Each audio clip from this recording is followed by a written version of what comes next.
भूतिया हवेली का रहस्य प्रस्तावना। शहर से लगभग 50 किलोमीटर दूर एक घना जंगल था। उस जंगल के बीचों बीच एक पुरानी सुनसान हवेली थी। कहा जाता था कि वहां भूतों का वास है। लोगों का दावा था कि जो भी वहां गया वह कभी लौटकर नहीं आया। लेकिन कुछ साहसी लोग हमेशा इन कहानियों को मात्र अफवाह समझते थे, और यही गलती रोहन और उसके दोस्तों ने भी की।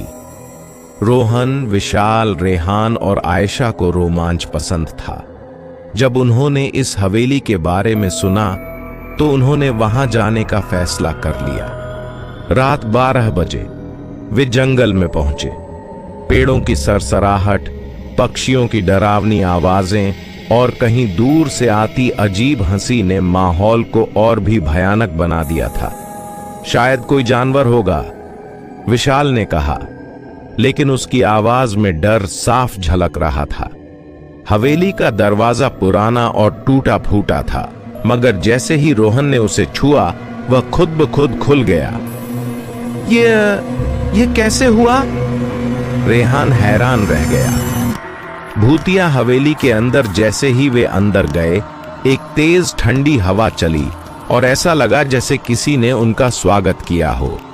दीवारों पर धुंधले और खून जैसे लाल धब्बे थे। यह जगह अजीब लग रही है, आयशा ने धीरे से कहा। वे आगे बढ़े तो एक बड़ा हॉल आया। बीचों बीच एक पुरानी झूला कुर्सी रखी थी जो खुद ब खुद हिल रही थी। यहां कुछ गड़बड़ है, रोहन ने सरगोशी की। अचानक एक दरवाजा जोर से बंद हुआ और उनके पीछे से एक डरावनी हंसी गूंज उठी। हाँ, तुम सब डर के मारे भागने लगे, लेकिन दरवाजे खुद ब खुद बंद हो गए। दीवार पर एक पुरानी धुंधली तस्वीर टंगी थी। उस तस्वीर में 4 लोग खड़े थे, लेकिन धीरे धीरे उनके चेहरे गायब होने लगे और उनकी जगह रोहन, विशाल, रेहान और आयशा के चेहरे नजर आने लगे। यह क्या हो रहा है? आयशा ने चीख कर कहा। शायद यह वे लोग हैं जो पहले यहां आए थे और कभी वापस नहीं जा सके। रेहान की आवाज कांप रही थी।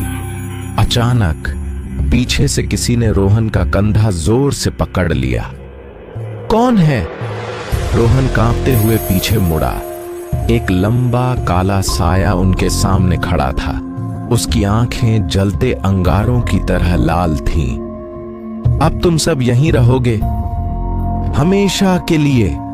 और अचानक वह साया गायब हो गया, लेकिन हवेली की खिड़कियां और दरवाजे तेजी से बंद होने लगे और जमीन हिलने लगी।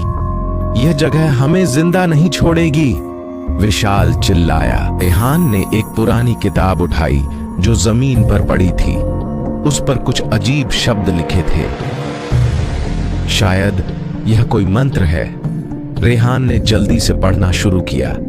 जैसे ही उसने वह मंत्र पूरा पढ़ा, एक तेज धमाका हुआ और हवेली का दरवाजा खुल गया। भागो, रोहन ने चिल्लाया और चारों बाहर की तरफ दौड़ पड़े। अंत जैसे ही वे बाहर निकले, हवेली अचानक गायब हो गई। यह क्या हुआ? विशाल ने हैरानी से कहा। हमें कभी ऐसी जगह नहीं जाना चाहिए जहां जाने से मना किया जाता है, आयशा ने कांपती हुई आवाज में कहा। तभी पीछे से वही डरावनी हंसी फिर से गूंज उठी। हाँ, तुम लोग भले ही बच गए, लेकिन यह कहानी हमेशा तुम्हारे साथ रहेगी।